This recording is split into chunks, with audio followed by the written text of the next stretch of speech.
வணக்கம். எங்கள் சேனலை சப்போர்ட் பண்ண அனைத்து நல்லுள்ளங்களுக்கும் நன்றிங்க. வாங்க இந்த வீடியோவில் சுண்டைக்காய் துவையல் செய்வதை பார்ப்போம். சுண்டைக்காயில் இரும்பு சத்து அதிகம் உள்ளது. இது நோய் எதிர்ப்பு சக்தியை அதிகரிக்க வல்லது. நன்மை தரக்கூடியது என்றாலும் இதை குழந்தைங்க சாப்பிட்ற மாதிரி கொடுக்கறது தான் நம்மளுக்கு பெரிய சவாலாக இருக்குது. முதலில் நல்லெண்ணெய் விட்டு 4 மிளகாய் தாளிக்கலாம்.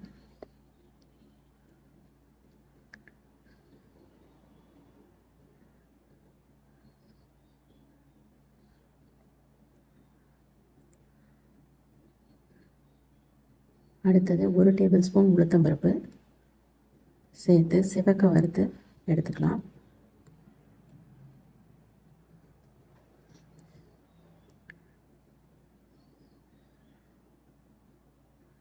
அடுத்தது 4 பல் பூண்டு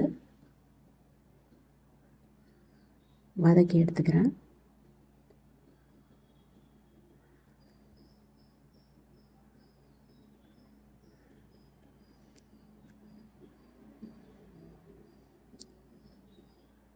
ஒரு கைப்பிடி அளவுக்கு சுண்டைக்காய் எடுத்து இந்த நல்லெண்ணெயிலேயே வதக்கிக்கலாம்.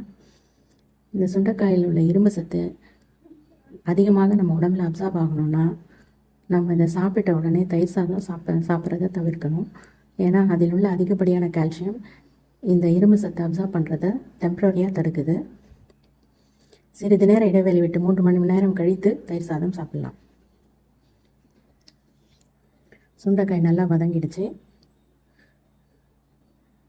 இதை எடுத்து நன்றாக ஆற வைக்கணும்.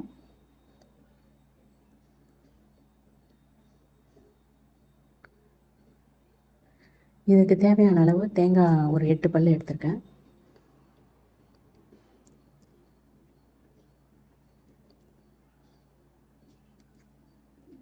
முதலில் மிளகாயும் தேங்காயும் போட்டு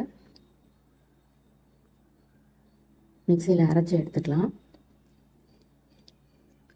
அடுத்தது சுண்டைக்காயை போட்டு தேவையான அளவு உளுத்தம்பருப்பு, பூண்டு, புளி,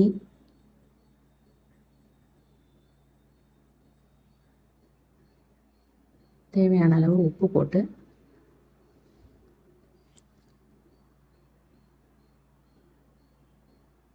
அரைச்சி எடுத்துக்கலாம். சுவையான சுண்டைக்காய் துவையல். இது குழந்தைங்களும் விரும்பி சாப்பிடுவாங்க. இதை தாளிக்கிறதுக்கு வெறும் எண்ணெயை விட்டு கடுகும், ஜீரகம்,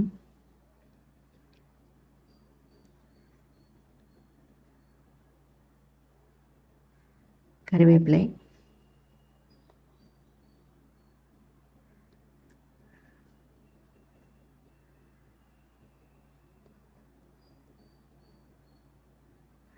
தாளித்து அந்த துவையலில் கொட்டியாச்சு.